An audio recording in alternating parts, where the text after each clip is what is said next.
Section 4.5, Integration Techniques, the Substitution Method. In this section, we will learn about substitution. If you're wondering why we care about substitution in integrals, well, there are problems that we will come across in this section that look like this, for example. They have x plus 2 to the power of, let's say, 3 dx. And the idea is, well, if I want to solve the problem right now, it has a power of 3. What I'm required to do is basically write x plus 2 3 times in a row, FOIL the whole thing, then integrate term by term. This will take about 10-15 minutes to do. So instead, if there's a way to erase the x plus 2 and replace it with some letter x, then I'll be able to pretty much just do this. You know, if I have x to the power of 3, the antiderivative will be x to the power of 4 over 4 plus c. I'd be basically finished with the problem. Now, in this problem, this will work. And why does it work? Because of a technique called the substitution method. If I replace x plus 2 with x and kind of do the problem with x, then remember at the end that x was x plus 2 and replace it, then everything works out and life is good. And it took, 5 seconds to do this process. So this is the reason why we like this substitution method. And there's going to be guidelines, or there's going to be basically ideas that we apply when we see different things in the problem. So the very first formula in this page says, if you have an exponent, then the u of the problem is going to be the base. So when you make your substitution, make the base be this new variable called u. And that way you can just integrate the u and you write n plus 1 divided by n plus 1. Basically the power rule. Now, if you have an exponential in your problem, then the u should be what's in the exponent. So whatever's in the exponent, make it the letter u, do your substitution, rewrite it, and then you're basically finished. The answer turns out to be e to the power of u. Then finally, if you have a fraction, the denominator should be the u. And so that way you get 1 over u du, and the antiderivative for that will be ln of the absolute value of u.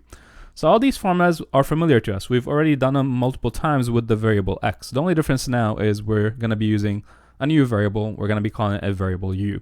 What does u stand for? U is pretty much a lot of x's. So u replaces, in this problem, it's going to replace a lot of x's. Maybe the x cubed minus 4, maybe the 3x squared. We'll have to kind of figure it out depending on the problem. So let's take a look at how this process works by looking at example number 1. It says evaluate the indefinite integral, and the integral is 3x squared times x cubed minus 4 to the power of 5. And we want to know the answer to this problem when you integrate with respect to x. So looking at the process, looking at the theorem, here's what we're going to need to do for these problems. So first, we're going to start by saying, let's agree to change the variables in this problem. Let's agree to change the variables, and the letter that we commonly choose for these problems is the letter u.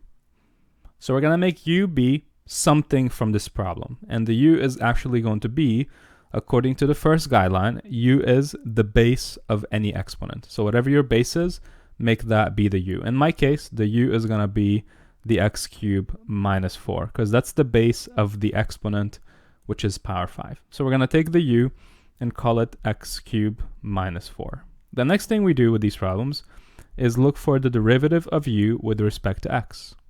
So what's the derivative of x cubed? Bring the power down, subtract 1. What's the derivative of 4? It's actually 0. So that's it, we're finished. Next, we're going to kind of do this. Multiply both sides by the dx. And the reason why we do that is because we want the dx to cancel with the dx. So technically, that's kind of what we're doing, but we're not going to mention that step. We're just going to do it mentally. We're not going to write it down. We're just going to write down du equals to 3x squared dx. And let me put everything here in a box. So here's the idea. The idea is this. I'm going to go to the original problem and replace the variables, the numbers, the letters with new variables, new letters, right? New numbers. So for example, according to the last step in this table, anytime you see the letters 3x squared and a dx next to one another, you are supposed to erase them and write down du in their spot. So I'm seeing a 3x squared and I'm seeing the dx. Together, they go away, they disappear, and in their place, we get du. So far, so good.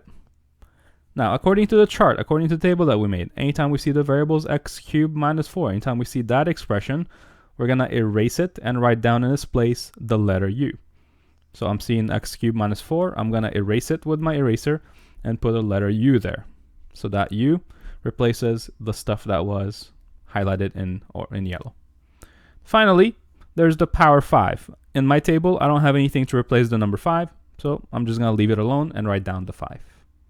So my original problem, which had so many different numbers, variables, and powers, is now just the antiderivative of u to the power 5 du. And what's the answer to that? The antiderivative for u5 is u5 plus 1, which is 6, divided by 6, plus c, where c is some sort of a real number. And that's pretty much the end, okay? Now, even though this is the end, the problem was not given to us with the letter u. It was given to us with the letter x. So what we have to do at the end is replace the letter u with the variables x. What is u in this problem? What does it stand for? What is u in the first place? Okay, according to my chart, u is x cubed minus 4.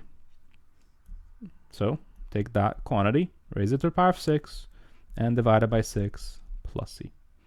And we are done with this problem. That is what substitution is all about.